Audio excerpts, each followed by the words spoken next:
Baik, sambil menunggu yang lain, kita mulai saja. Kurang sedikit ya, beberapa teman. Boleh dibuka videonya sebentar aja biar di-record. Ibu juga ya sampai lupa, Ibu. Bismillahirrahmanirrahim. Assalamualaikum warahmatullahi wabarakatuh. Apa kabar Kak Waalaikumsalam Yofi? warahmatullahi Kak Nisa, Yola, Baik, sehat-sehat semua Bu. ya? Ya, Baik, Bu, sehat. kita ketemu Kak Taufik. Terus siapa lagi tuh? Kak Alia, Kak Rivaldi, Kak Usni, Kak Indah, Kak Windy, Kak Silvi, alhamdulillah nampak sehat-sehat semua. Kecuali Yofi. Yofi ada sesuatu di wajahnya, ada apa, Vi? Oh, Bu. Maaf ya, Vi, nggak membuli loh. Yang biasa Bu puber. Puber ya dirimu ya, Masya Allah. Iya, Kak Anissa, Iya, oke. Bu. Oke, udah semua kan? Yang penting udah terekam sebentar, udah. Kak Ramadan, Kak Raffi, Kak Indri, Cynthia. Oke, yang ada yang sulit jaringan nggak apa-apa. Udah. Boleh ditutup lagi, nanti khawatir ini nggak kuat ininya. Nggak apa-apa, ditutup aja. Kita mulai aja topik hari ini. Tapi pertama-tama benar Ibu, dari hati terdalam senang ketemu kalian lagi. Alhamdulillah bisa bertemu. Kak Yofi, Kak Teddy boleh di-share screen, Kak Teddy? Baik, Bu. Ya, oke. Oh, mengganti device dulu boleh, Kak Anissa, silahkan. Apakah sudah kelihatan, Bu? Belum, Kak. Kak Teddy Asfarila. Seperti teman saya di Sulawesi namanya Frila. Oke. Mahasiswa, mudah-mudahan hari ini lancar, sehat semua. Ibu akan mendampingi Anda, belum di slideshow Kak Teddy. Ini soalnya PDF, Bu, bukan PowerPoint. Oh, jadi nggak bisa di slideshow ya? Nggak bisa, Bu. Oke. Gimana mahasiswa semua? Nampak? Clear? Jelas? Nampak, Ibu. Terlihat, Ibu. Jelas, Bu. Baik. Alhamdulillah ya. Terima kasih Kak Teddy. Maaf ibunya kolonial. Ibu akan mendampingi kalian, diberi tugas oleh Bapak Koordinator selama 4 kali pertemuan. Ibu kaget juga, kirain 2 kali, 4 kali ya. Tapi senang ternyata kalian yang Ibu jumpai. Ya, Ibu mulai dengan topik hari ini tentang kapital sosial dalam pengembangan masyarakat. Jadi menerapkan kapital sosial sebagai satu perspektif untuk nanti mengkaji pengembangan masyarakat. Topiknya cukup banyak juga, tetapi Ibu akan mengantar Anda. Kalau ada nanti tanya langsung ya, Ibu akan kasih kesempatan untuk bertanya. Tetapi untuk merefresh, Ibu akan memberikan satu pengungkit namanya ya untuk kita refresh kembali. Boleh Kak Teddy langsung ke itu saja topik ya. Lanjut Kak Teddy terus ya. Oke, di sini. Jadi Ibu punya tugas mendampingi Anda untuk hari ini bagaimana merefresh kembali apa itu paradigma pembangunan. Tentu kalian juga sudah memakannya dalam tanda petik bahwa ketika kuliah pengemas kita memahami betul paradigma pembangunan. Kemudian bagaimana kapital sosial ini dibahasakan walaupun memang kadang-kadang kita harus clear betul ketika membaca sebagai kapital dan sebagai modal sosial. Itu sebagai perspektif untuk menelaah berapa nih? 1, 2, 3, 4, 5. Pembangunan manusia, pembangunan ekonomi, efektivitas pemerintahan, lembaga formal, dan tumbuhnya demokrasi yang kuat. Sebagai pemantik ya pembelajaran hari ini, ada satu premis itu dasar yang harus betul-betul kita pegang ketika kita membaca konsep ini ya. Yang pertama kalau membahas modal sosial pasti membahas bahwa ada jejaring sosial atau jaringan, tapi Ibu lebih prefer jejaring sosial yang memang memiliki nilai atau sangat berharga dalam kehidupan kita. Ya. mudah-mudahan kakak semua juga merasakan bagaimana ketika paling sederhana kita nggak punya teman. Kita sedang sakit atau kita sedang sedih. Siapa ya? Bahasanya kalian adalah curcol ke siapa ya? Kalau kalian nggak punya teman. Itulah paling sederhana bagaimana jejaring sosial itu dibentuk mulai dari interaksi yang kemudian terpola menjadi jaringan gitu. Ya. Jadi relationship bahasa Ibu ya. Nah, itu satu. Bahwa itu sangat berharga manakala kita ternyata sadar kita itu nggak bisa individu, kita itu adalah makhluk sosial gitu. Kemudian dari nilai-nilai atau yang sesuatu value yang berharga itu, maka jaringan sosial itu berarti punya nilai kolektif. Ya, nilai kolektifnya misalnya ketika dalam bentuk diri dan ada orang lain, ada nilai-nilai pertemanan. Ada nilai-nilai saling tolong-menolong gitu ya. Kemudian kalau jaringan sosial itu sudah masuk kemudian ke lebih dari teman berdua, tetapi udah sebagai grup atau kelompok, ada nilai-nilai kolektif, kerjasama, kemudian ada respect ya. Paling awal menurut Ibu dalam berinteraksi kalian itu ada respect, saling menghormati.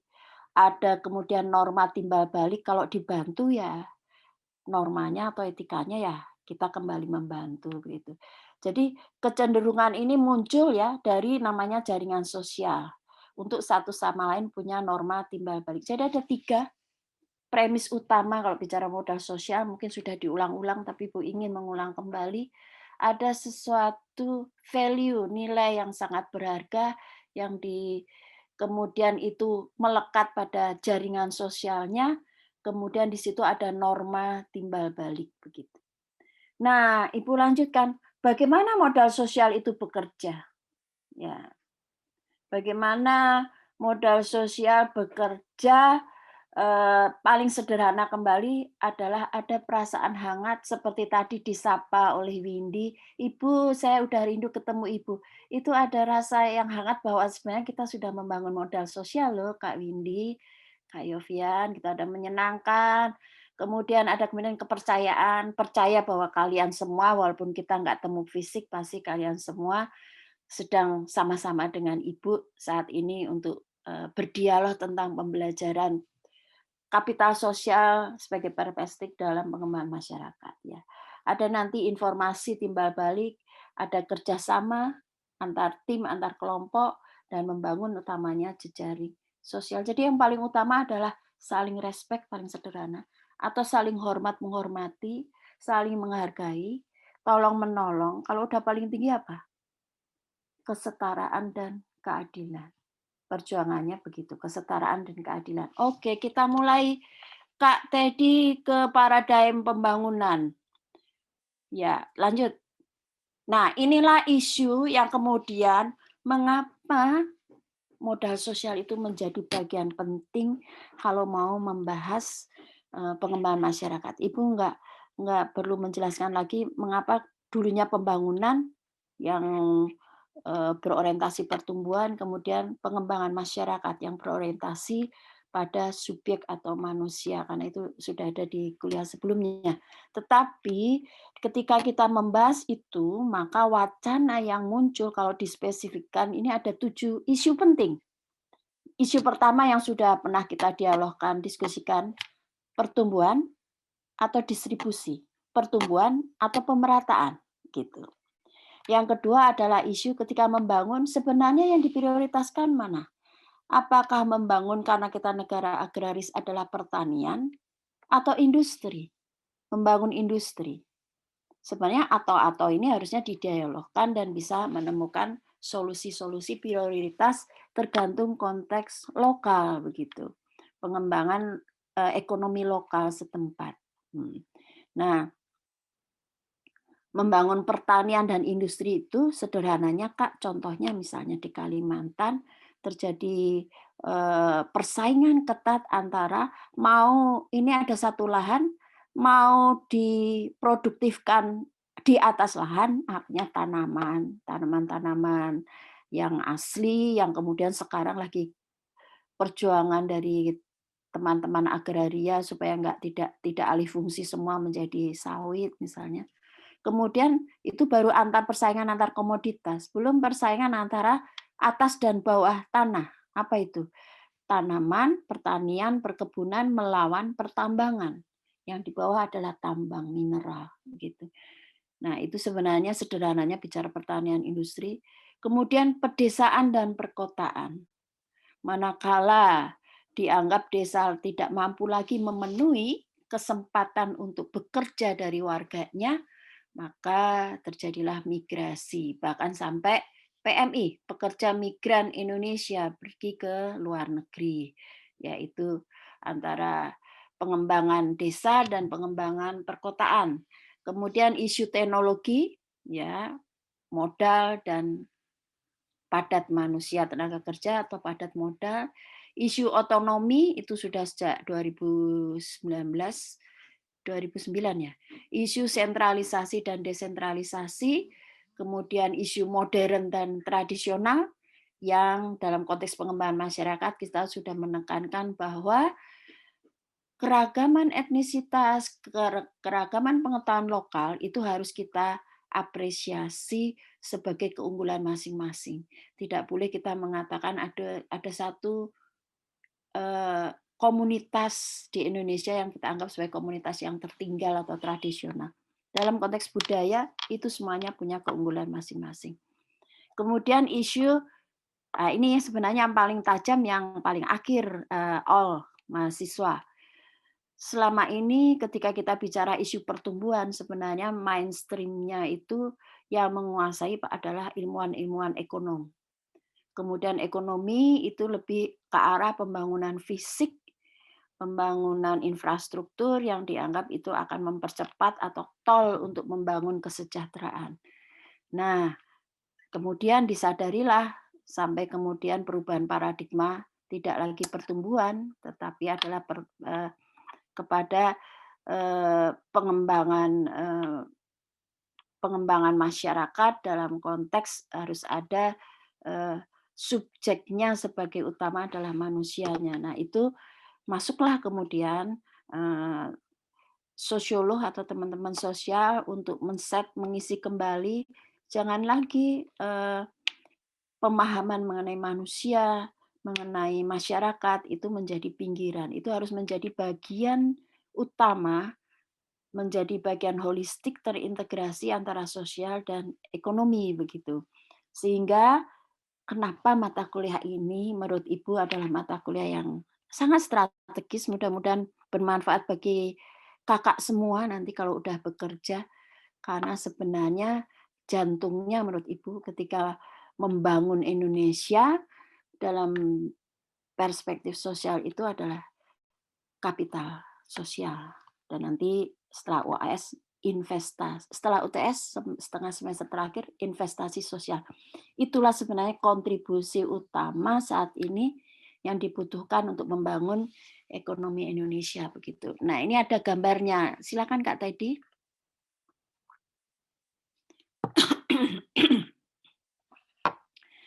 Ini gambar yang mengapa pembangunan berorientasi pertumbuhan kemudian berubah bukan lagi pertumbuhan tapi ke arah pemerataan, keadilan yang tentu ketika bicara adil, merata, maka paradigmnya juga harus berubah, bukan lagi produksi ya, tetapi kepada pengembangan sumber daya manusia. Jadi paradigma manusianya. Kakak bisa lihat gambar-gambar itu bagaimana kesenjangan yang luar biasa, ini yang digambarkan yang sedih-sedihnya, tetapi realitasnya ada kesenjangan antara warga, mau bilang kelompok, mau bilang komunitas kah? Di satu sisi yang mungkin kita anggap sebagai dalam tanda petik untuk perspektif ekonomi adalah yang the have gitu dan not have ya atau kaya dan miskin. Kesenjangan yang luar biasa Bagaimana cara mengatasinya? Cara mengatasi ini ada satu kata sebenarnya agak dikit-dikit sama, satu senjang, satu timpang. Tapi ada teman-teman NGO yang berkata, Bu Titik, mari kita mengatasi kesenjangan dengan melawan ketimpangan. How?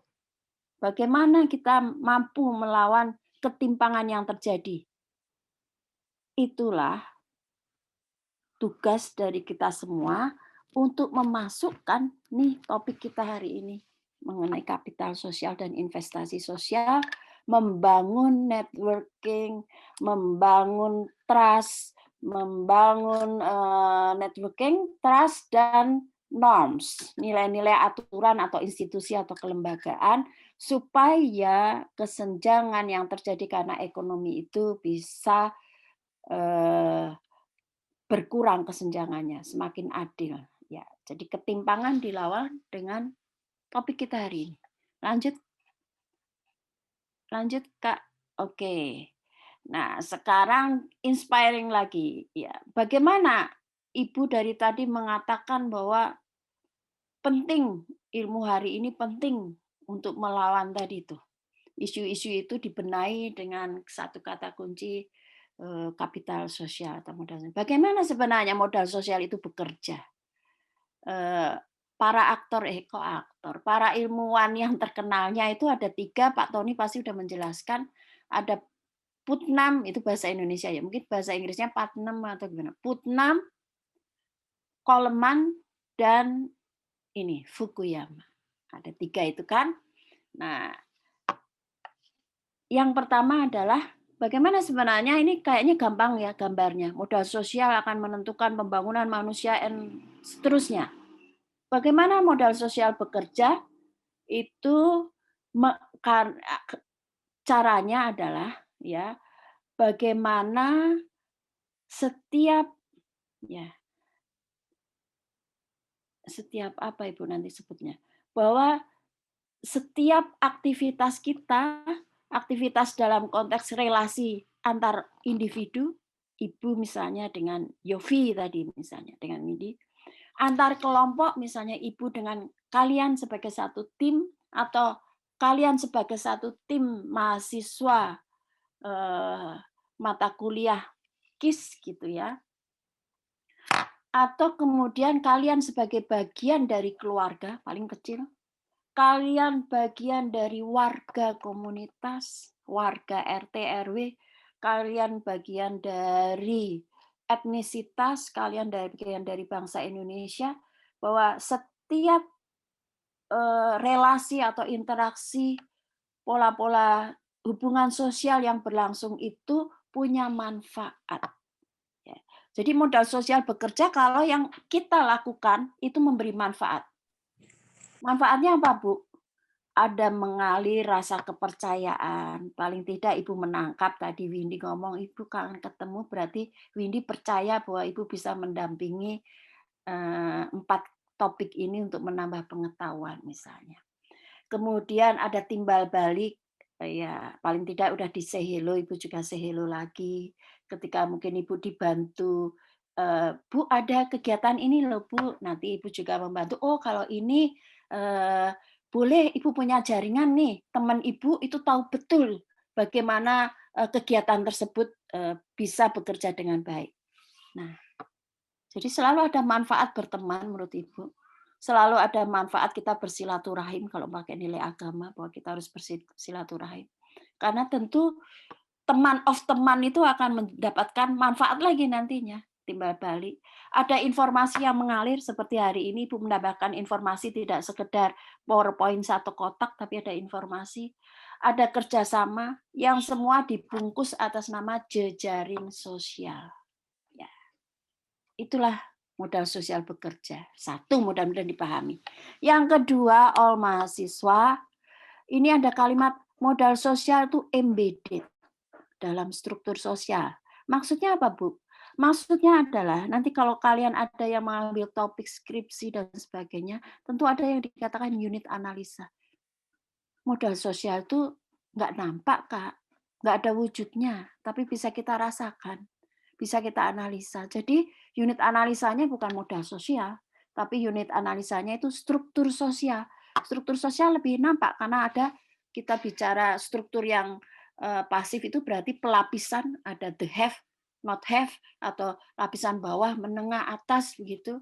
Ada lapisan wong cilik gitu bahasa Jawa, ada lapisan apa namanya pemilik modal gitu kan, ada buruh pemilik modal, ada kemudian wong bodoh atau orang yang nggak pendidikan sederhana, tapi ada juga yang sampai guru besar gitu.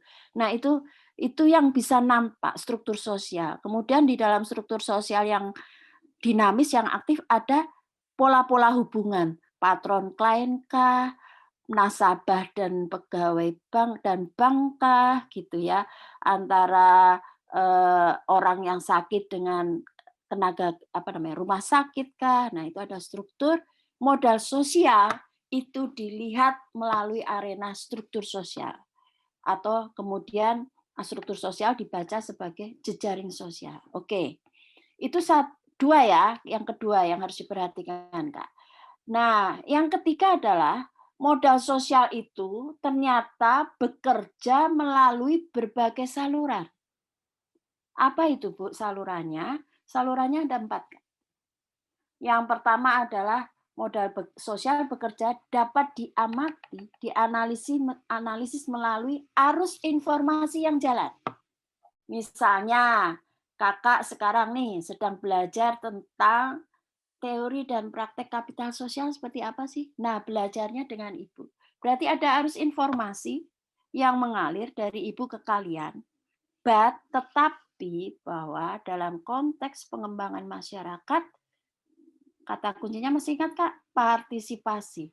Tidak boleh Ibu satu arah hanya memberi, hanya menyampaikan, tapi Ibu harus merespek, hormat bahwa Kakak juga punya pengalaman. Jadi Ibu harus mampu membangkitkan Kakak untuk gantian berpartisipasi, bicara, menyampaikan pendapatnya ke Ibu. 1. Bertukar ide perguruan tinggi, bertukar ide tentang hobi, pekerjaan, arus informasi. Itu tergantung pada modal sosial. Gimana sih Bu, arus informasi tergantung pada modal sosial? Lah, jaringannya Kakak siapa? Kalau jaringan Kakak hanya terbatas karena nggak pernah jalan-jalan, misalnya hanya di lingkungan RT, berarti RT. Tapi kalau Kakak itu sampai menggunakan medsos, menjelajah, kemudian ikut kursus-kursus dari dosen-dosen di perguruan tinggi di universitas di Australia, Queensland kah misalnya. Itu berarti modal sosialnya besar, arus informasinya semakin besar. Ya, jadi manfaatkan pertemanan dengan Ibu misalnya. Ini Ibu walaupun sebagai dosen, tapi anggap Ibu sebagai teman. Pertemanan dengan Ibu, kenapa?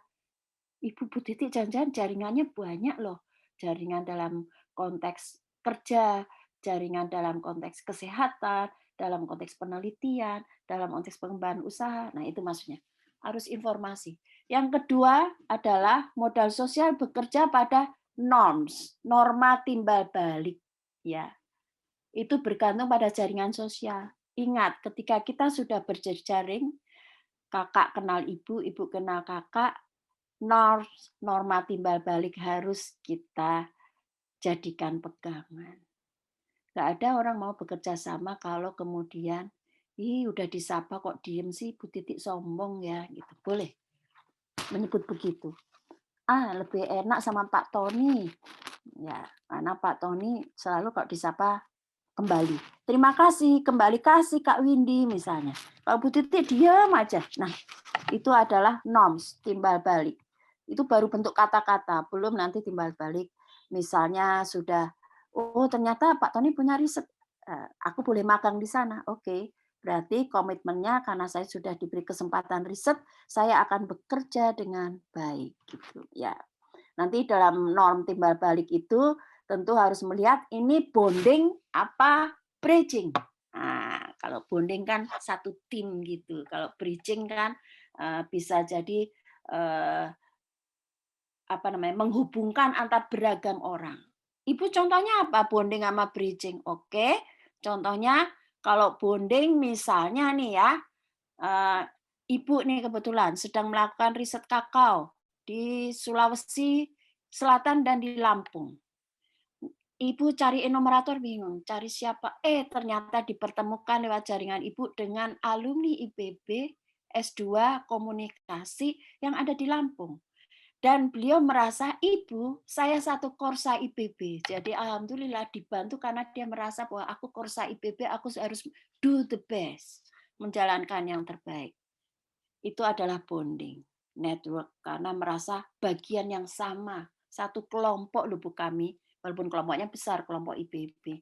Kalau jaringan bridging ya seperti apa menghubungkan?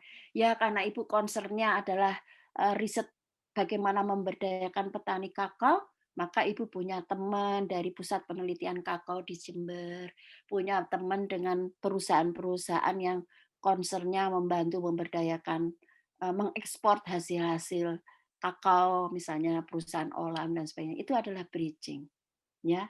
Nanti kalau yang vertikal kalian pasti tahu dengan pemerintah dan sebagainya. Itu sudah sampai mana? 2, 3. Yang ketiga adalah modal sosial bekerja melalui tindakan kolektif. Ya, ini juga bergantung pada jaringan sosial yang kita miliki.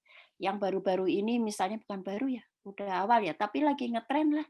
Di beberapa mata kuliah ditampilkan bagaimana munculnya kemudian rasisme ya pada kulit hitam ya karena ada pembunuhan atau penembakan. Munculnya gerakan kembali hak sipil, bahkan dimanfaatkan oleh saudara-saudara kita di Papua bahwa gerakan hak sipil dari warga Papua. Itu satu tindakan kolektif. Ya. Tindakan kolektif bersama, it's kita sedang berhadapan dengan gitu. Kalau positif Ibu nggak mau yang ekstrim-ekstrim deh. Kita sedang berhadapan dengan pandemi COVID, nggak nampak tapi luar biasa musuh kita itu, gitu misalnya. Ya, itu tindakan kolektif. Yang terakhir adalah kita angkat yang lebih tinggi, tadi udah ada arus informasi, norma timbal balik, tindakan kolektif, ada identitas dan solidaritas yang lebih luas. Ketika kita berani mengatakan, bukan saya lagi, tapi we, kami. Kami mahasiswa IPB siap membantu penanganan COVID-19, misalnya pencegahan.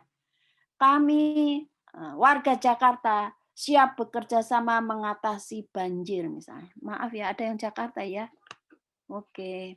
Begitu ceritanya, Kak. Jadi ketika membaca satu slide ini, ingat, modal sosial embedded, melekat dalam struktur sosial.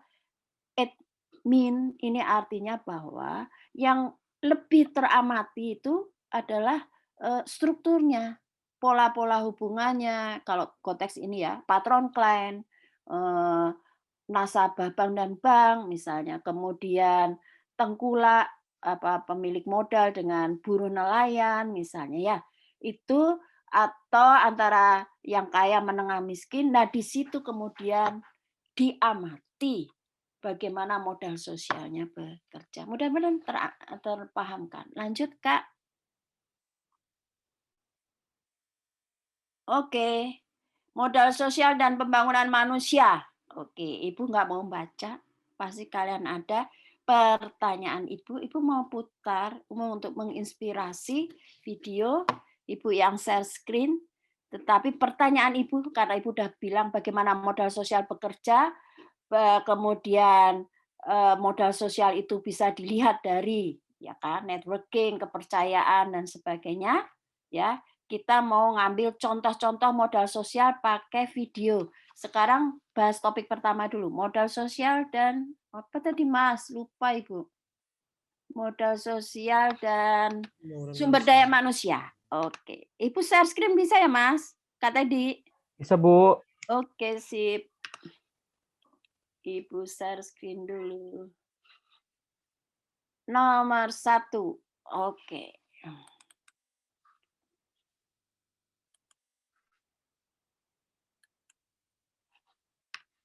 Pertanyaannya clear ya, Kak ya. Bagaimana modal sosial bekerja di dalam pembangunan sumber daya manusia. Ibu contohkan untuk pembangunan sumber daya manusia adalah 2 ini yang Ibu kutip. Terima kasih. Nampak ya? Meet Fitri, a beautiful newborn Indonesian girl. Her parents wish her the best, but realistically, what are her chances for a healthy and productive life? We can answer this using the World Bank's Human Capital Index. The index has 3 components. Survival, Fitri needs to live long enough to begin school. School, Fitri must not only go to school, but more importantly, she must learn. Health, Fitri must be both well-nourished in childhood and healthy as an adult. So, what does the Human Capital Index say for Fitri and for Indonesia? 0.53. This means that when she grows up, Fitri will only be 53% as productive as she could be if she had complete education and full health. Why? Fitri will almost certainly survive to age 5. However, she may be one of nearly a third of Indonesian children who are stunted, meaning that her ability to learn and perform well in school may be limited. Once Fitri enters the formal education system, she is expected to complete 12.3 years of school by the time she turns 18. Yet, for the 12 years that she attends school, she will acquire less than 8 years worth of learning. This means that she will not have the full set of skills needed for the job market. Moreover, malnutrition and lack of access to quality health services may weaken her adult health, preventing her from continuing to learn, perform well on the job, and ultimately to improve her quality of life. If nothing changes, the majority of working Indonesians will have a future just like Fitri's, costing the country nearly half of its long-run income. Fortunately, due to Indonesia's strong actions to develop human capital, Fitri is already on the path to a better future than children from previous generations. However, more needs to be done urgently. This includes the following. Commitment and leadership to improve human capital must continue across Indonesia, from the president, ministers, and provincial and district leaders to village heads and parents. Programs such as health and nutrition, education, water and sanitation, social protection, and more must be both strengthened and better coordinated. Innovative technologies must be leveraged to improve access to and quality of services. And finally, a social movement for change must be started to engage the private sector, young people, and civil society to improve human capital outcomes. All these investments will improve Fitri's chances for a brighter future. A future in which she is healthy. She not only finishes school, but also learns well. She can realize her aspirations and find decent work. And she will be able to have children who, like her, grow up to be healthy, educated, and productive. Moreover, the benefits are not limited to just Fitri and her family. These investments in Indonesia's future will help ensure growth and prosperity for all Indonesians in the generations to come. But for this to be the future, we must act now. Oke, pancingan pertama. Fitri, banyak Fitri-Fitri di Indonesia. 1. Yang kedua bahwa tingkat produktivitas menurut World Bank tadi untuk Fitri, contoh sebagai manusia Indonesia itu hanya 53% dibandingkan negara-negara lain. Mengapa? Karena tadi survival-nya lemah, ya maksudnya supaya dia bisa bertahan hidup kan berarti harus ada pola pangan yang bagus, ada lingkungan clean yang air tercukupi dan sebagainya, dan kemudian ada pendidikan yang bagus. Artinya yang bagus itu artinya ya lingkungannya, semuanya bisa mendorong beliau berpendidikan, proses belajar yang baik. Dan yang terakhir tadi setelah pendidikan adalah kesehatan yang penting. Oke, pancingan pertama, siapa yang mau share? Ibu pertanyaannya bagaimana kita orang sosial nih yang sekarang sedang belajar kapital dan investasi sosial memberikan solusi dalam perspektif kapital sosial. Ya, tadi udah Ibu bilang, perspektif kapital sosial bisa bekerja paling rendah adalah dalam hubungan berdua, relasi berdua, interaksi dalam kelompok, ya. Kemudian dalam organisasi, dalam struktur formal nanti pemerintahan desa misalnya. Ini banyak arenanya yang kita nanti sebut sebagai mikro, meso, makro begitu. Nah, siapa punya ide untuk mengatasi Fitri Indonesia tadi dalam konteks modal sosial terhadap pembangunan manusia? Yuk, dialog. Ibu percaya kalian adalah lebih dari Ibu. Siapa nih? Taufik, Ibu.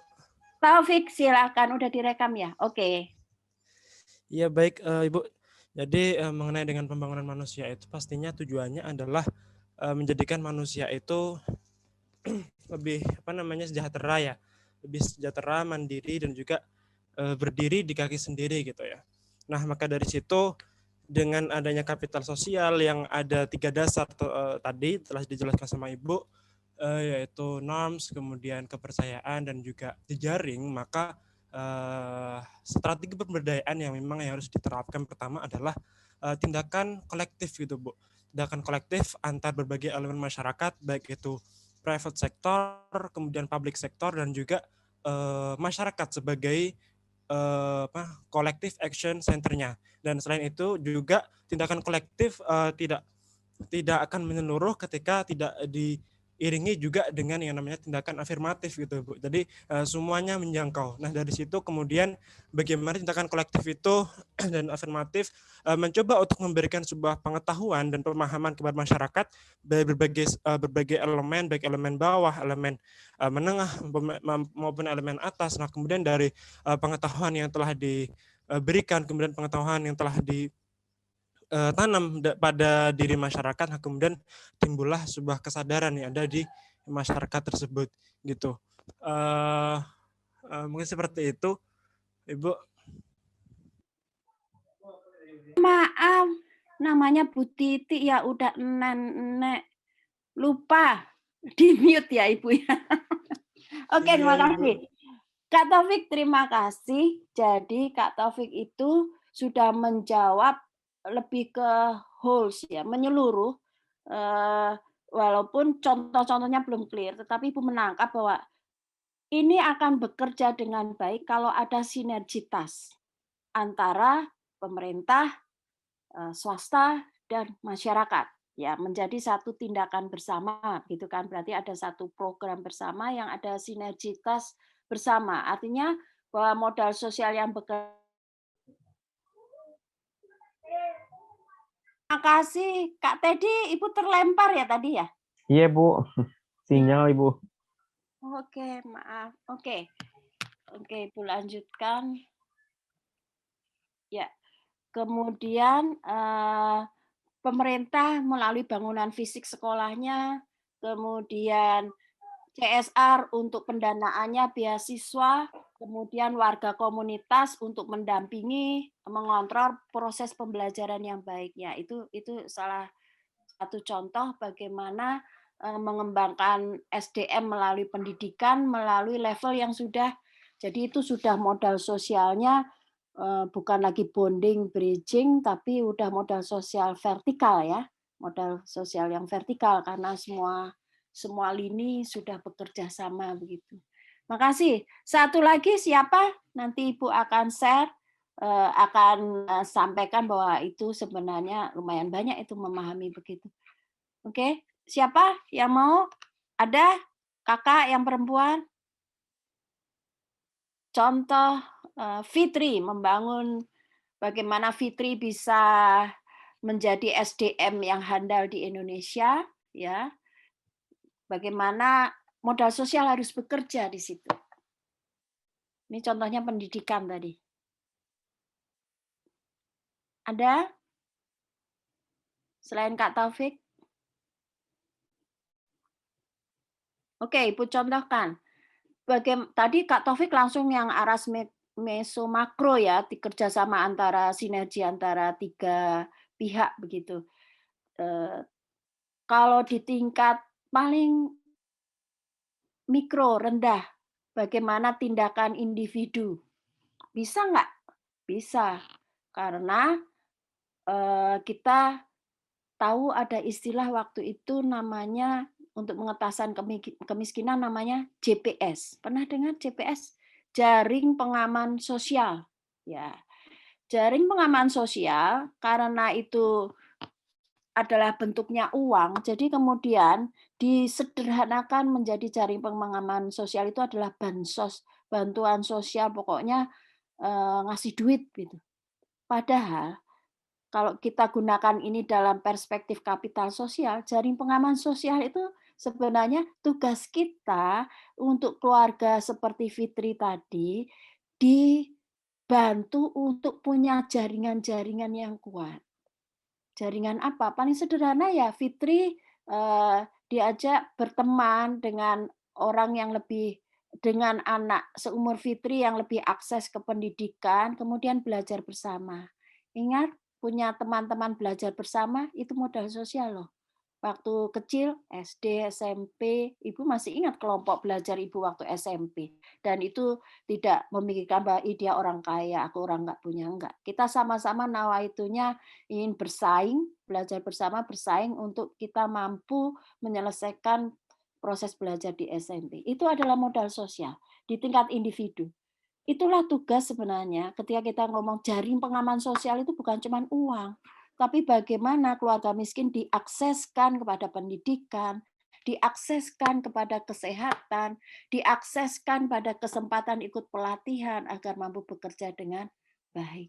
Jadi sebenarnya intinya modal sosial untuk pembangunan manusia adalah memberikan akses terhadap manusia berupa keterampilan, keahlian, pengetahuan, informasi, ya, pun termasuk akses ke sumber daya sosial. Maksudnya gimana, Bu? Ya kayak Ibu Titik tadi.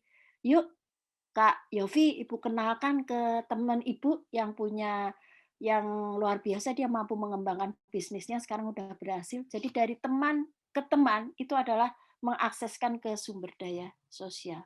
Itulah pentingnya modal sosial itu memberikan akses supaya mengurangi kesenjangan dengan melawan ketimpangan. Ketimpangan itu berarti timpang, yang satu aksesnya bagus, digitalnya udah bagus, yang satu sama sekali nggak bisa digital misalnya gitu ya. Itu ada inequality digital ya di bahasa mata kuliah apa itu.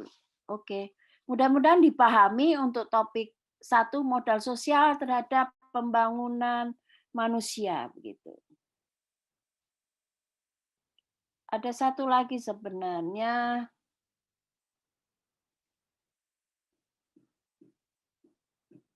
Oke.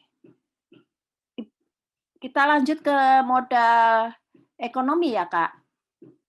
Ya, modal sosial dan pembangunan ekonomi. Oke. Ibu share screen ya, Kak. Ya. Baik, Ibu share screen.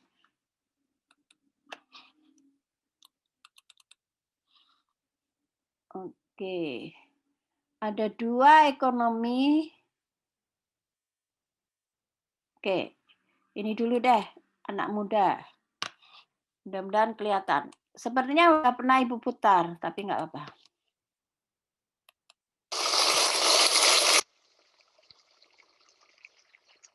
Sudah bekerja di perusahaan besar dengan gaji yang lumayan juga, anak muda ini tetap memilih untuk berhenti dan kemudian jualan ikan goreng.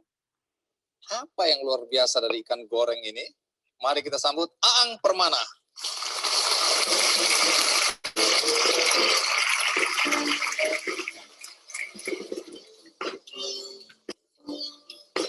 Terima kasih.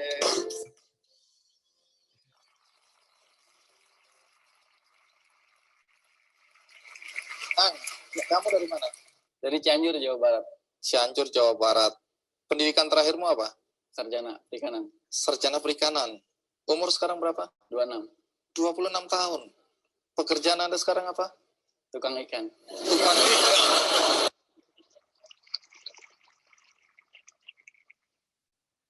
tukang ikan. Ya. Oke, nanti kita usut ya. Sekarang kita lihat dulu liputan berikut ini.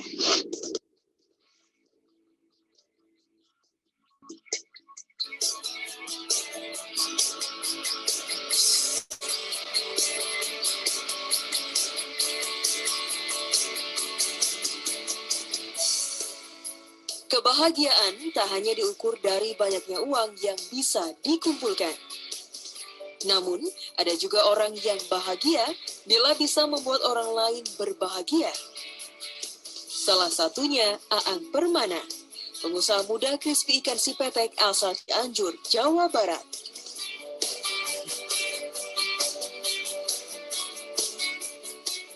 Demi meningkatkan kesejahteraan hidup penduduk di kampung halamannya, bahkan Aang Permana rela keluar dari perusahaan migas dan melepas gaji besarnya untuk memilih membuka usaha crispy ikan sipetek. Aang sengaja melibatkan kaum ibu yang sudah berumur dalam memproduksi crispy ikannya sebagai langkah dalam membantu perekonomian warga karena para ibu memiliki upah sesuai UMR. Bahkan, secara tidak langsung kegiatan produk olahan ikan milik Aang ini juga melibatkan para nelayan di sekitar Waduk Cirata. Saat ini, produk olahan ikan milik Aang sudah tersebar di berbagai kota di Indonesia. Bahkan, Aang juga menjual produk olahannya di toko online. Kini, Aang Permana merasa bahagia karena ada perubahan di desanya dalam hal perekonomian.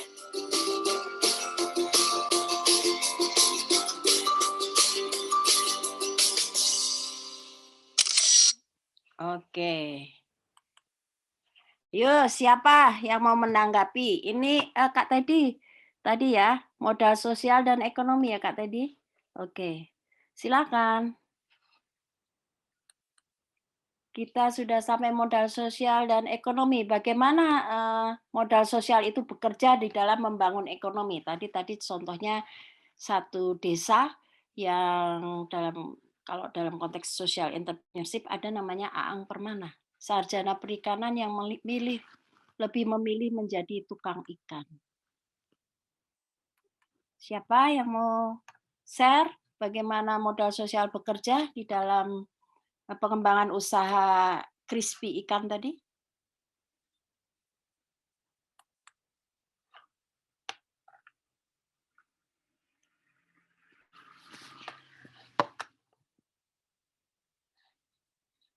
Ya, kok nggak ada?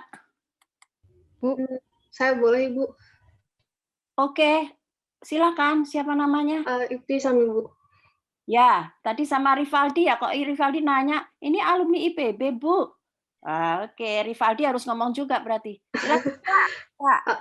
Kalau yang saya tangkap sih yang modal sosial dari Bapak Aang itu dia memanfaatkan jejaringnya dengan ibu-ibu di desa dan juga bapak di desa itu, yaitu komunitas desanya untuk membentuk sebuah perusahaan ikan tersebut dan memajukan ekonominya.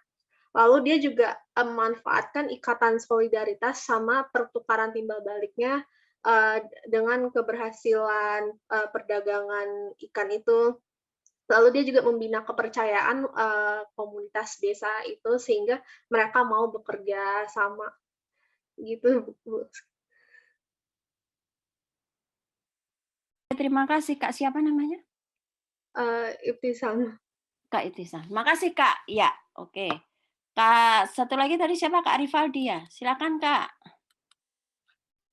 Rivaldi. Ayo. Baik, Oke. Bu. Tentang apa namanya modal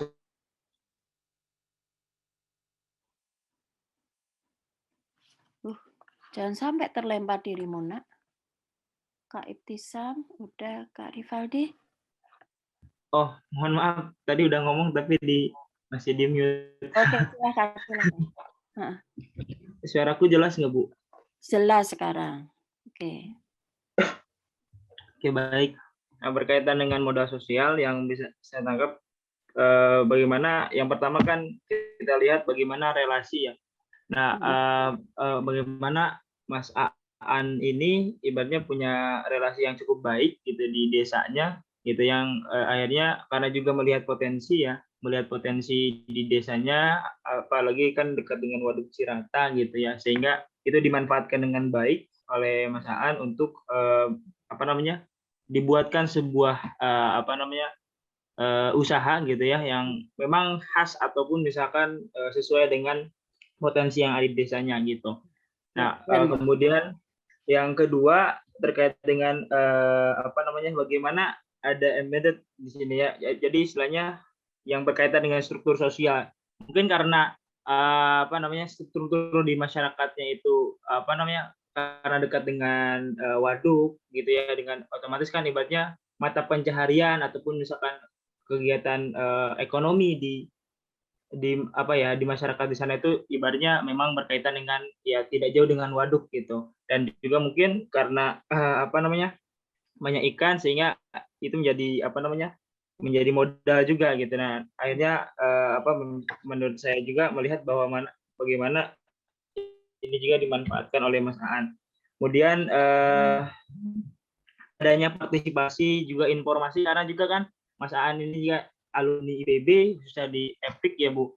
Jadi istilahnya otomatis beliau punya pengetahuan dan pengetahuan itu diinformasikan gitu, kepada masyarakat gitu ya, khusus di desanya, sehingga itu berjalan dan juga ada timbal balik atau respon juga dari masyarakat sehingga mungkin ada kesepakatan untuk membuat suatu ekonomi gitu, dan itu jadi modal sosial juga, dan akhirnya bisa akhirnya modal sosial yang dimiliki oleh Mas Aan itu gitu ya beserta dengan lingkungan masyarakat itu bisa berbuah manis gitu terhadap pembangunan ekonomi gitu. Dan kebetulan juga memang ini saya makanya berasa kena gitu, ini produknya kok pernah dimakan gitu oleh kami gitu. Misalnya waktu itu kan ada kegiatan Agrianita gitu Bu, dan kebetulan dikasih gitu. Iya. Itu sih Bu yang bisa saya sampaikan. Terima kasih Bu. Terima kasih. Kayaknya Ibu udah dihabisi sama Kak Rivaldi sama Kak Ibtisam nih. Kalian Ibu, saya boleh menambah? Boleh tambah. Berarti kalian sebenarnya udah bisa saling belajar sendiri, nggak perlu Ibu. Ya. Oke, lanjut siapa? Silakan.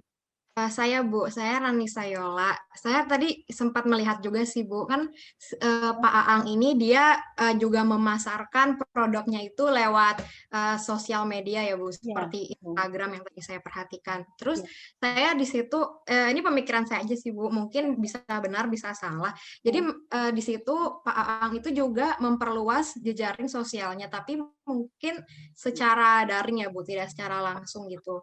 Nah, dengan beliau memasarkan produk-produknya di Instagram gitu, terus juga kan di Instagram itu misalnya kalau followersnya banyak, terus kayak testimoninya banyak, itu kan kayak semakin membangun trust antara istilahnya audiens di Instagram dengan kepada produk Pak Aang ini gitu Bu. Jadi di situ tuh ada hubungan timbal baliknya juga, misalnya Pak Aang mempromosikan, terus orang-orang lihat, terus orang-orang jadi tertarik mau beli. Itu kan menurut saya suatu timbal balik juga gitu. Terus timbal balik yang mungkin bisa terjadi juga mungkin karena Pak Aang ini mempromosikan produknya di Instagram, mungkin dilihat sama orang-orang atau yang lain gitu, atau enggak Pak Aang juga bisa memakai jasa seperti endorsement begitu Bu, untuk memperluas dan mengenalkan usahanya kepada masyarakat yang lebih luas gitu Bu. Jadi nggak terbatas di Ciganjur aja gitu. Kan maksudnya kalau yang saya tangkap juga kan Rivaldi itu maksudnya bisa sampai ke Bogor gitu kan Bu. Maksudnya bisa juga kan kayak orang-orang yang lain ya yang nggak tahu kalau misalnya Pak Aang itu misalnya lulusan IPB, tapi bisa tahu lewat sosial media begitu Bu. Menurut saya. Terima kasih. Terima kasih Kak. Iya. Ini kata kuncinya udah kalian makan semua. Network of trust. Mulainya dengan jaringan percayaan ya. Dan Nawa itu awalnya sih luar biasa beliau. Beliau ingin bahagia, dan kebahagiaan itu bukan karena dirinya, tetapi kalau dia bisa membahagiakan yang lain. Membahagiakan siapa yang paling dekat adalah pada warga komunitasnya karena dia memilih kembali ke desanya. Nah, di dalam desanya itulah kemudian dia tentu kalau mau bicara jaringan pasti jaringannya kuat. Barangkali satu desa itu masih sebagian besar masih saudaranya, itu masih saudara. Kemudian dari kecil dia sudah ikut norma-norma di situ, bagaimana respect, saling menghargai, bagaimana saling berinteraksi sehingga mungkin ibu-ibunya tadi adalah ibu-ibu temannya gitu sehingga gampang atau lebih mudah untuk membangun sebagai satu tim, satu kelompok kah? Ya, satu kelompok. Mengembangkan norma-norma usaha yang bisa diterima karena di situ ada embedded melekat pada sosio budaya yang sudah mereka miliki. Saling menghormati dan sebagainya, tetapi tetap dalam konteks mengembangkan bisnis yang bukan untuk menguntungkan diri sendiri, tetapi untuk membangun warga komunitasnya dan bahkan mungkin desanya. Jadi memang ini yang Ibu agak nyentil-nyentil social entrepreneurship pasti kalian tahu ya. Ya, ini adalah modal sosial utama. Membuat aturan berdasar pedoman yang disepakati bersama. Memberi kepercayaan pada anggota yang notabene adalah kita loh. Ibu kan bagian dari desa kita sama-sama bertindak untuk proporsional dan kolaboratif. Jadi ada modal sosial yang positif, ada kecenderungan untuk kooperatif, ada kecenderungan untuk kolaboratif, kemudian ditambah tadi Bu, trust-nya tidak hanya desa Bu, betul. Oke, kalian bagus, yaitu satu, Korsa IPB tadi dimainkan kan, ternyata Rivaldi ngerasain juga kan Korsa IPB. Terus Bu, tidak hanya Korsa IPB, iya, melalui networking jejaring media sosial karena kemudian dirasakan enak, muncul trust bahwa dia anak muda yang bisa dipercaya bekerja, networkingnya makin luas. Kemudian diekspor makin luas ya. Jadi ada trust, ada resiprositas, ada kemudian positif ya, energi positif ya. Kemudian di situ artinya ya bahwa ada norma rasa memiliki sosial yang berhubungan secara positif yang memotivasi setiap warga desa untuk ikut bekerja sama memanfaatkan potensi lokal yang ada, yang tadi bahasanya Kakak juga ada struktur ya pasti. Mereka ada pekerjaan-pekerjaan yang terkait dengan waduk ya, danau ya. Dan ada konsekuensi akhirnya semua kekuatan modal sosial itu menghasilkan produktivitas dan efisiensi bagi pertumbuhan ekonomi.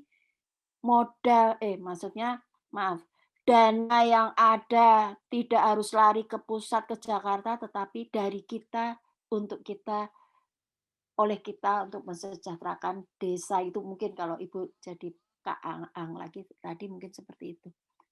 Ya, itu contoh bagaimana modal sosial dan pembangunan ekonomi dimulai dari kelompok dan dari kelompok kemudian itu berarti masih kemudian antar desa mungkin jadi bridging, kemudian ada program pemerintah yang support, tapi Ibu nggak yakin.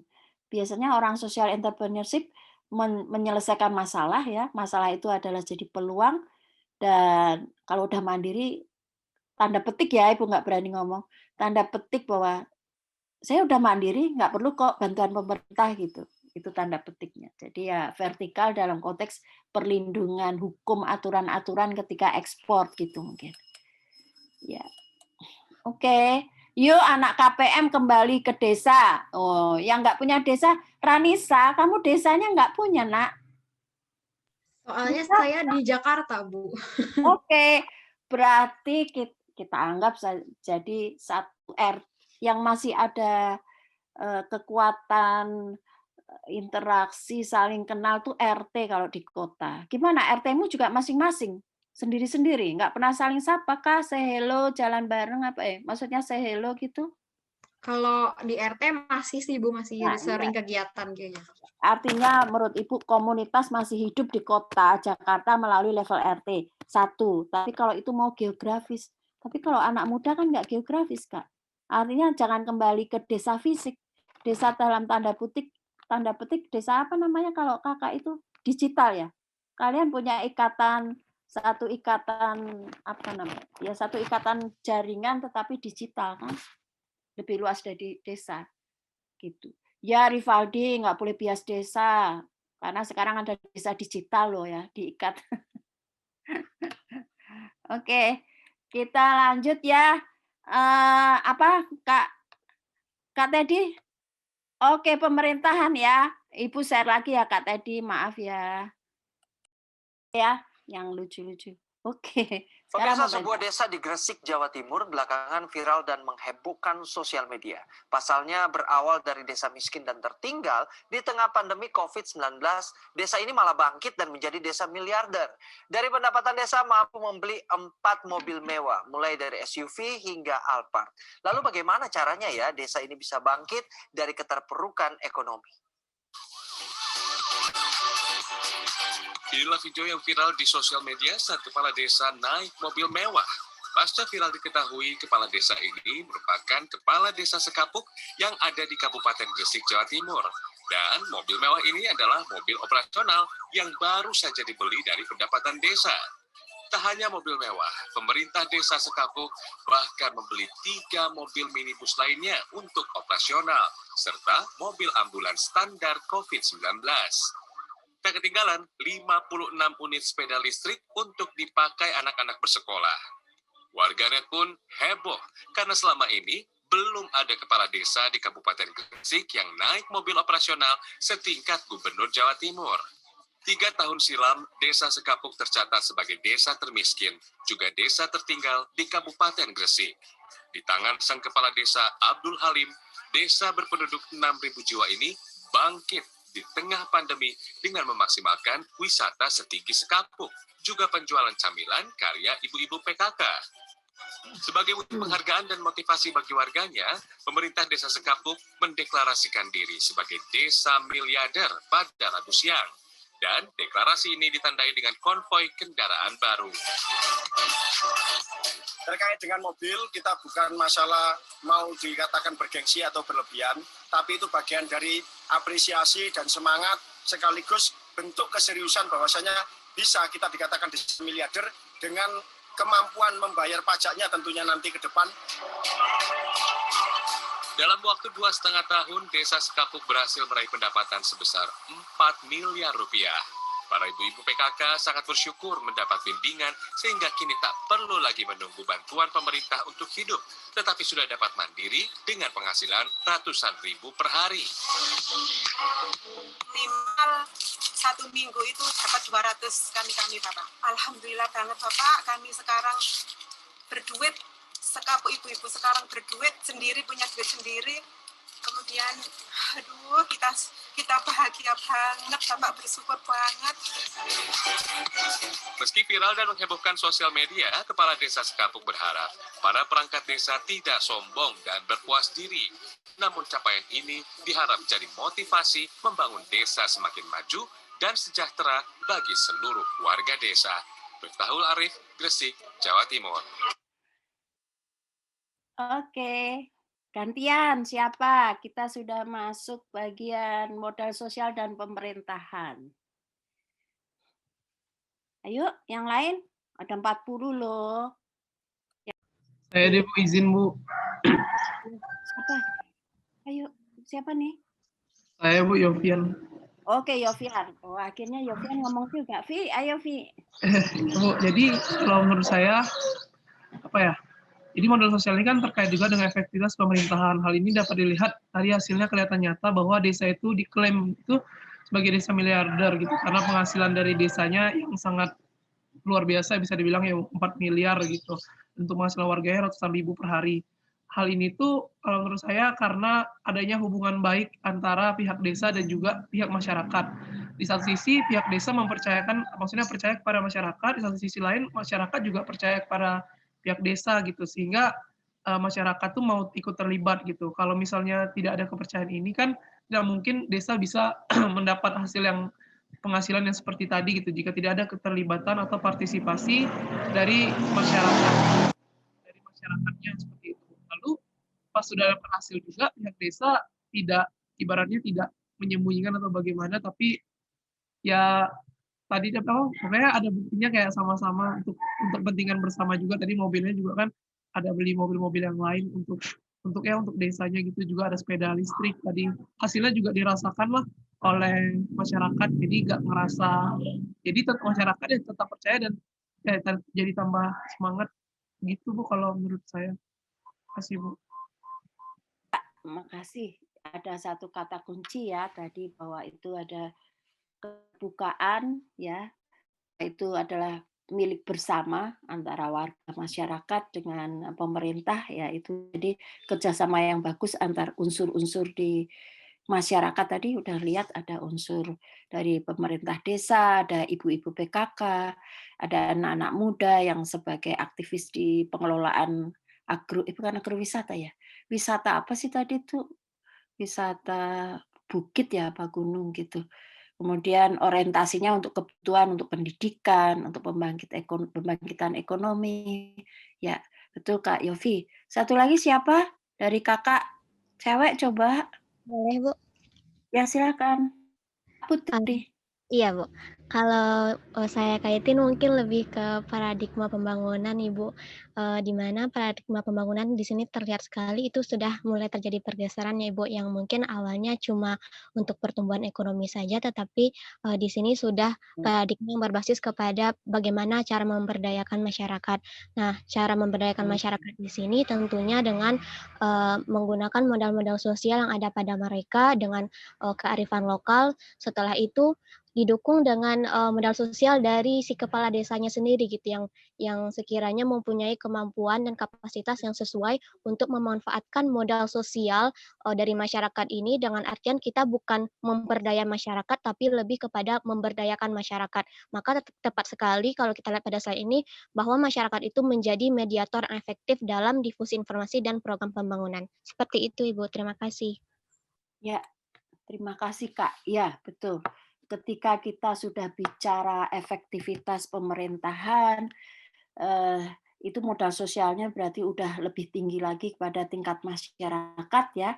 Itu udah mengatakan bahwa modal sosial itu bukan lagi ada di individu atau kelompok, tetapi modal sosial itu udah dimiliki secara kolektif. Mereka merasa warga semuanya tadi ya, bagian dari desa, lupa namanya, desa miliarder gitulah ya. Itu sebagai modal kolektif, sudah jadi kolektif, mereka bangga bahwa kami adalah warga desa miliarder. Ada kepercayaan, saling percaya, terutama percaya pada pimpinan.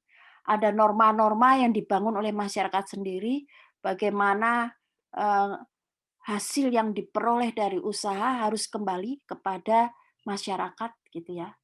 Ada keanggotaan asosiasi, artinya keanggotaan masing-masing tadi, ada yang ibu guru-guru sekolah, ada ibu-ibu PKK, ada pemerintahan desa begitu ya. Dan utamanya ada aktivitas yang sukarela. Ya, mereka sukarela, mereka sadar mau berpartisipasi karena tahu ada manfaatnya ketika mereka membangun kerjasama untuk mensejahterakan seluruh warga desa. Gitu. Itu yang kita pegang. Ya, jadi ini modal sosialnya udah lebih tinggi, ada di level pemerintahan. Kalau mau itu berarti udah vertikal ya, sudah vertikal. Tapi yang ingin Ibu sampaikan adalah ini sudah modal kolektif. Udah bukan individu, bukan grup, kelompok, tapi sebagai satu kolektivitas. Luar biasa. Di situ pembangunan akan lebih efisien, efektif, ada kontribusi, baik gagasan, kemudian bagaimana masyarakat saling berbagi pengetahuan, knowledge ya, bukan hanya satu mendistribusikan informasi, tidak, udah saling berbagi informasi. Dan utamanya adalah membangun partisipasi bersama. Jadi Ibu menyebut sebenarnya ini udah civil society, ini luar biasa nih. Pak, tadi nampak kan Pak kepala desanya nggak seperti bahwa dia pemimpin yang berkuasa, tidak, tapi dia menurut Ibu ya melihat bahwa dia adalah pemimpin yang melayani gitu. Ya. Semuanya. Oke. Bagian dari lembaga pemerintah ya, Kak. Kak Teddy. Oke, izin lagi ya. Lembaga formal nih. Kalian mau yang tadinya tradisional diformalkan apa ya, ntar Ibu lihat. Atau mau yang sedang isu strategi sekarang ya, coba Ibu lihat. Ini aja deh. Atau mau BUMDes? Kalau BUDes itu masih normatif soalnya. Ini aja ya yang realita ya. Oke. Ini lembaga formal, Kak. Sistem irigasi Subak. Teman-teman Smart Point, Subak merupakan sekumpulan petani di Bali yang mengelola sistem irigasi yang ada di sebuah kawasan persawahan. Kawasan persawahan biasanya dibatasi oleh kenampakan alam seperti sungai, jurang, atau kenampakan lain. Satu kelompok subak biasanya memiliki satu sumber air yang mengalir di sebuah sungai yang melewati atau berada di dekat dengan persawahannya. Sistem yang digunakan anggota kelompok subak adalah gotong royong dan saling bantu, yaitu dengan cara meminjamkan air dan bukan utang piutang, di mana setiap anggota harus bertanggung jawab terhadap penggunaan air juga terhadap petani lain sesama anggota subak. Sistem irigasi subak dipimpin oleh seorang pengatur yang disebut pekaseh atau klien subak. Para pekaseh bekerja sama dengan para kepala desa dan perangkat desa dalam menjalankan tugasnya. Sistem pengaturan. Mereka mengatur dan memberitahukan ketersediaan air pada area persawahan kelompoknya. Apabila kekurangan air, sistem pinjam air dijalankan agar semua petani mendapatkan air yang cukup untuk sawahnya. Semua persoalan pertanian dibahas secara musyawarah dan perencanaan yang baik, termasuk di dalamnya membahas rencana pengairan, cara menjaga kualitas air, jumlah air yang akan dialirkan, dan waktu pengairan, termasuk siapa saja yang akan melakukannya.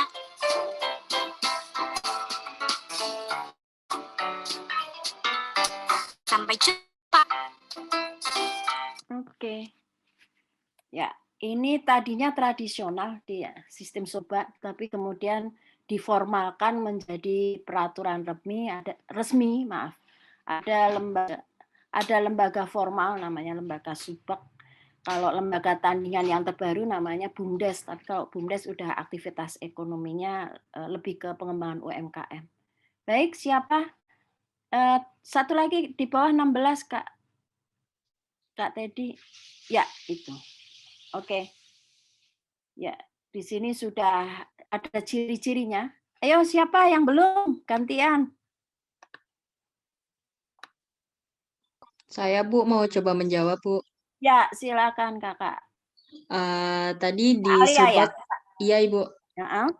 Ya, subak itu kan sebagai irigasi di kebudayaan di Bali yang eksis sampai sekarang. Nah, bisa dilihat dari pemaparannya tadi, kenapa subak bisa eksis yang awalnya itu tradisional, bisa sampai sekarang menjadi suatu sistem yang kompleks, tetapi sangat modal sosialnya itu ketara banget. Bisa dilihat dari pertama adanya jejaring sosial, punya nilai kolektif. Tadi ada kerjasama antara pekaseh dan kepala desa serta perangkat-perangkat desa yang lainnya dalam mengatur sistem subak itu seperti apa. Kemudian adanya value yang berharga, adanya nilai-nilai solidaritas. Tadi ada sistem peminjaman air sepertinya, dan itu nanti yang akhirnya timbul norma timbal balik antara satu individu yang di dalam sistem irigasi subak tersebut, Ibu. Mungkin sekian. Terima kasih. Alia, satu lagi?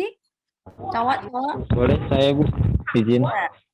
Kak Krisna. Husni. Saya Husni, Bu. Oh, Husni, ya. Silakan. Ya. Saya hanya ingin menambahkan aja dari Alia, Ibu.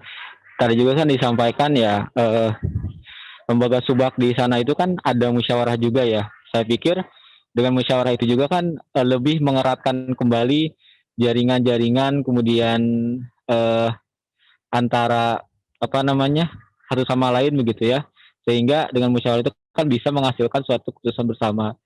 Coba aja kalau misalkan nggak ada musyawarah, mungkin sistem ini nggak akan sampai sekarang gitu ya, yang tadinya tradisional menjadi yang seperti ini gitu Bu. Itu Bu tambahan dari saya, terima kasih. Terima kasih Kak Usen. Kak Trisna mau ngomong? Ada Ya waktu? Ibu, izin menambahkan. Silakan. Tadi sebenarnya udah disampaikan sama Husni sama Alia juga. Jadi kalau Trisna tadi menambahkannya lebih ke ini sih Bu. Tadi kan sistem dalam hal pengairan pun meminjam gitu ya Bu, bukan dalam artian utang piutang gitu. Jadi di situ pun ada feedback juga timbal balik. Kemudian juga tadi udah melalui sistem yang tertata ya Bu ya, baik itu dalam hal musyawarah, di partisipasi pun ditingkatkan gitu dengan menjaga kualitas air, kemudian waktu pengairannya diatur, jumlah air yang dialirkan, kemudian juga rencana pengairannya dan siapa pelakunya. Jadi dalam hal tersistem gitu, terlembagakan sekali gitu Bu. Kalau menurut saya seperti itu. Terima kasih. Makasih Kak Tristan. Ya, itu semua tadi yang Kakak semua jelaskan sebenarnya menjawab lebih mendetailkan contoh-contoh dari yang tertulis di sini ya. Ketika kita sudah membangun sebagai satu organisasi yang besar, tadinya tradisional, tetapi value yang paling besar tetap dipakai, itu norma nilai asli dari Subak. Ternyata di Subak itu tidak ada itu membayar tadi ya, bukan bayar-membayar. Tidak ada. Kemudian tentu artinya biayanya lebih murah. Terus biaya yang lebih murah lagi adalah bahwa karena ini sudah saling kenal, mengelola bersama dalam satu area sawah, tentu saling kenal itu kita anggap juga menjadi lebih murah karena saling kenal, saling trust gitu ya. Artinya biaya transaksi dalam bentuk uang itu akhirnya lebih hemat karena kita udah ya saling norma resiprositas, timbal balik ya. Terus koheren sebagai satu organisasi, kemudian sudah ada tadi musyawarah berbagi kerja yang sejelas gitu ya. Semua mematuhi aturan, koherensinya kuat. Kemudian asosiasi informal, kan tadinya mereka adalah petani-petani yang terikat karena budaya, akhirnya itu semakin kuat. Itu kalau bahasa Jawanya, maaf Ibu pakai bahasa Jawa nih. Itu bahasa Jawanya sebenarnya Ibu pernah share juga di pengemas. Tuno sata badi sana. Apa maksudnya? Bahwa kita kehilangan uang itu tidak ada maknanya daripada kita kehilangan kerabat, saudara, satu warga. Karena satu warga tadi atau satu petani Subak itu lebih value-nya lebih tinggi, menjadi kekuatan kita di dalam membangun ekonomi, di dalam membangun pemerintahan, membangun tata kelola yang baik daripada kita hanya semata-mata dasarnya uang. Ya, mungkin Kakak ingat kalau zaman Ibu itu kalau ada yang meninggal kita otomatis datang, nggak usah disuruh karena bagian dari solidaritas mekanik ya, karena itulah ada modal sosial bagi kita bagian dari warga. Ketika kita semakin modern, yang terjadi adalah spesialisasi pekerjaan, diferensiasi, kita diikat oleh fungsional. Ikatan solidaritas fungsional itu ya profesiku adalah mengaji ketika ada kematian. Jadi ya kalau mau undang dong kelompok kami.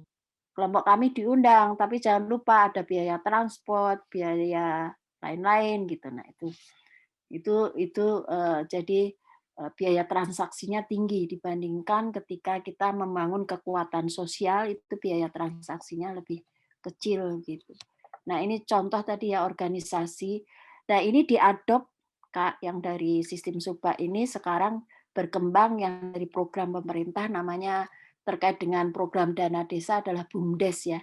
BUMDes itu satu desa, BUMDesa itu antar desa. Semuanya dalam rangka membangun ekonomi UMKM sesuai kebutuhan dan potensi lokal. Harapannya itu bisa mengembangkan, memulihkan perekonomian kita di masa pandemi. Semua dana masuk secara ekonomi, uangnya. Justru tantangannya adalah kita semua ini, Kakak juga harus bertanggung jawab karena dapat mata kuliah ini, bagaimana memberi makan bahwa kekuatan kapital sosial menjadi penting sebagai perekat, sebagai kekuatan untuk membangun ekonomi. Itu pesan Ibu. Mudah-mudahan bisa dipahami. Yang terakhir, karena yang terakhir ini itu aslinya adalah dari penulisnya Putnam, dan ternyata ada teman dosen ya dari UGM atau apa. Ibu akan putarkan. Izin lagi ya, terakhir ya. Kak Teddy, Ibu putarin dulu. Ya, Bu. Ini tentang demokrasi soalnya. Ini teman UGM kayaknya kalau nggak salah. Ntar Ibu cari. Ini dia. Kita dengarkan.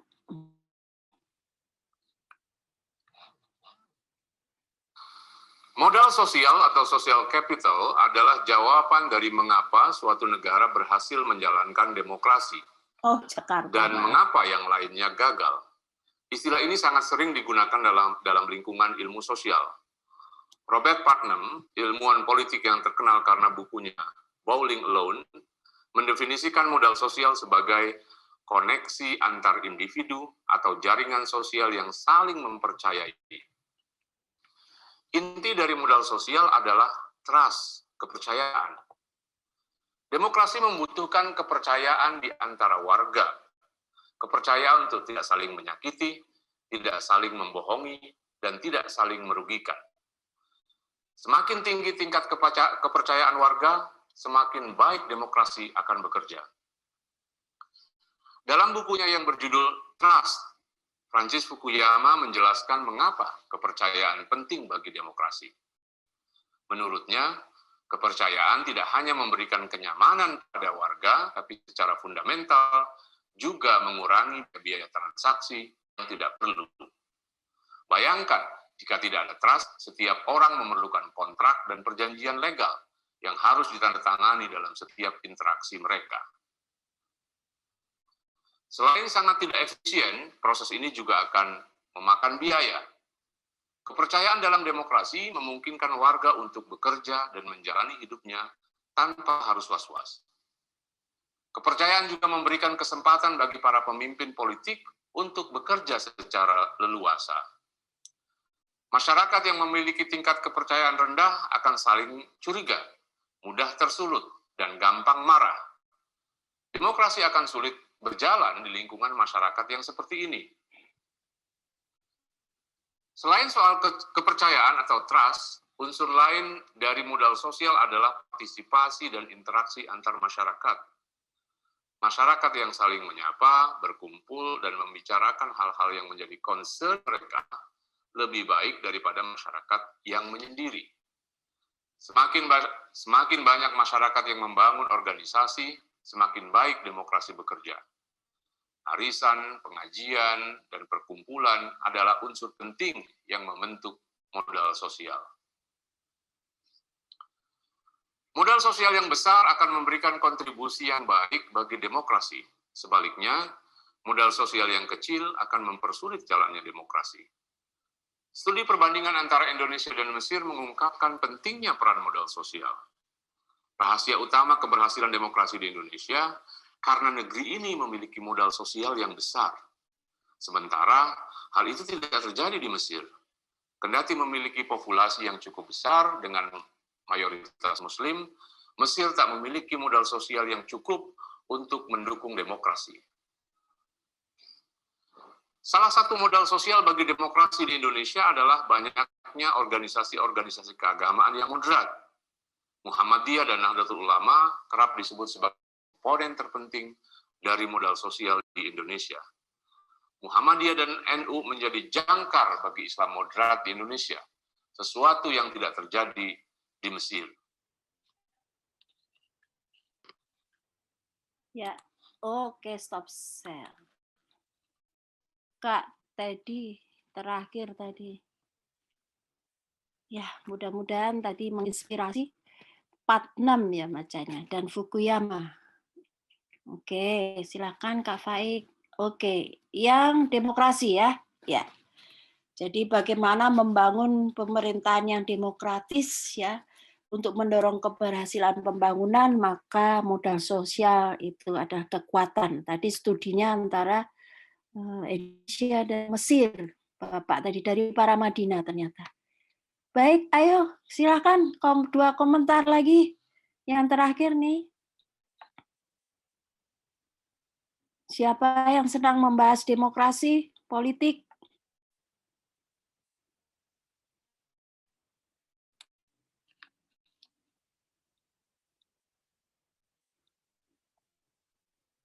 Apa Kak? Ibu, Kok nggak ada? boleh saya, Ayo. Bu? Boleh Kak Witri. Satu. Ya. Terima kasih Kak Witri. Silakan. Baik, terima kasih juga Ibu atas kesempatannya. Ya, jadi berdasarkan video tadi ya Bu, emang modal sosial terutama yang trust itu di dalam suatu demokrasi itu sangat dibutuhkan.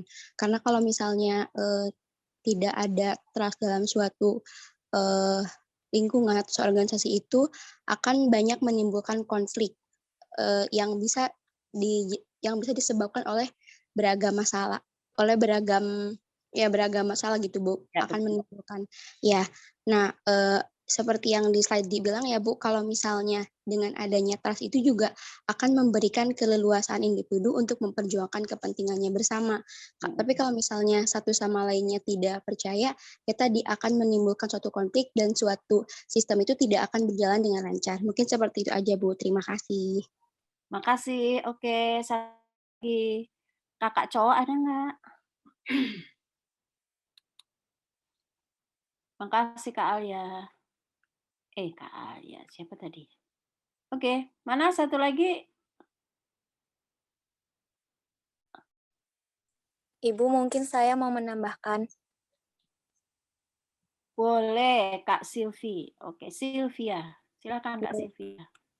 Oke, selain tadi yang sudah disampaikan oleh Saudara Witri mengenai modal sosial yang berbentuk kepercayaan, ternyata di dalam demokrasi tersebut itu interaksi satu sama lain sesama masyarakat dan juga warga Indonesia itu sangat dibutuhkan dengan adanya partisipasi dari masing-masing anggota dalam menjalankan demokrasi yang ada di Indonesia ini khususnya, yang dimana dengan adanya semakin besarnya modal sosial, semakin banyaknya masyarakat yang berpartisipasi dan juga berinteraksi satu sama lain, hal tersebut akan memperlancar proses berjalannya demokrasi yang ada di Indonesia. Seperti contohnya aja kita seperti contoh nyata di pedesaan ketika ada ingin pemilihan ketua RT atau ketua RW, semakin banyak orang yang berpartisipasi, maka akan semakin banyak orang yang mengungkapkan pendapat dan juga akan membantu masyarakat yang mengikuti acara tersebut dalam membuka pikiran terhadap calon-calon dari ketua tersebut gitu, Bu. Ya. Terima kasih. Terima kasih Kak. Ya, jadi kita sudah dibukakan tadi wawasannya. Kita bisa cari bukunya kalau Kakak tertarik tadi part 6 ya. Polling alone gitu. Bahwa yang pertama ketika kita sudah levelnya bicara makro pemerintahan, maka modal sosial yang paling utama adalah trust yang dimainkan. Kita harus percaya bahwa pemerintah akan bekerja untuk membangun bangsa, akan bekerja dengan adil, akan mengurangi ketimpangan gitu ya, melawan ketimpangan untuk memperjuangkan keadilan, baik beragam wilayah pelosok, baik beragam pendapatan tadi antara the have not have gitu, baik beragam etnis, itu semuanya setara. Itu satu trust. Dan kemudian bukan tidak berarti bahwa itu kemudian pemerintah itu bisa semena-mena, tidak, karena ada kontrol. Kontrolnya adalah wakil rakyat. Jadi yang perlu kita kritisi adalah sampai mana wakil rakyat sebagai bagian dari modal sosial, karena sebagai katakanlah lembaga resmi yang dibentuk untuk mewakili rakyat sudah bekerja dengan baik untuk memperjuangkan rakyat begitu. Kemudian yang kedua adalah ketika ada trust, maka setiap warga Indonesia itu akan bekerja dengan nyaman karena aturannya bekerja. Mereka setiap warga, setiap individu akan bekerja melakukan sesuai perannya masing-masing dengan nyaman. Ada perasaan bahagia, ada informasi teralirkan. Kemudian mereka punya satu goal, tujuan, kalau kembali ke UUD 45 adalah membangun masyarakat yang adil, makmur, sejahtera. Itu memperjuangkan kepentingan bersama. Hati-hati, kita sebagai orang sosial harus kritis bahwa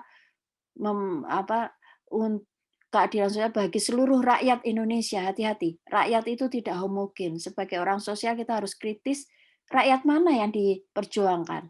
Nah, kalau kita trust pada pemerintah, harusnya rakyat seluruh lapisan, baik yang kaya, yang miskin, terutama adalah yang termarginalkan, yang terpinggirkan, yang merasa tidak adil atau yang merasa posisinya paling rendah sehingga ketimpangan tinggi, itulah yang harus ditingkatkan untuk mencapai tadi Human Development Index yang lebih baik. ingat tadi ukurannya kita itu baru 53% produktivitas karena survival-nya belum bagus, pendidikannya belum bagus, kesehatannya belum bagus, sehingga kesempatan berusaha bekerjanya baru 53%.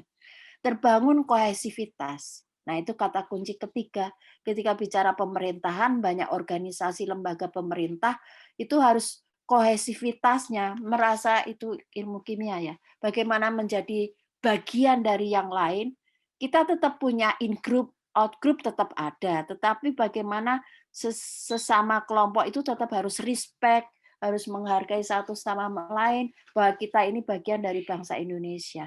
Jadi kohesivitas antar kelompok, antar asosiasi, bersaing boleh, tetapi harus bersaing dengan baik. Ya, mengkritik pemerintah boleh. Ya, justru Ibu berharap kalian itu harus kritis, mengkritik pemerintah, tetapi dengan bahasa yang santun. Kalau udah menyerang pribadi, namanya bukan kritik kebijakan, tapi hoax, atau sudah menyerang pribadi berarti bully. Yang kita kritik adalah kebijakan, itu boleh. Ya.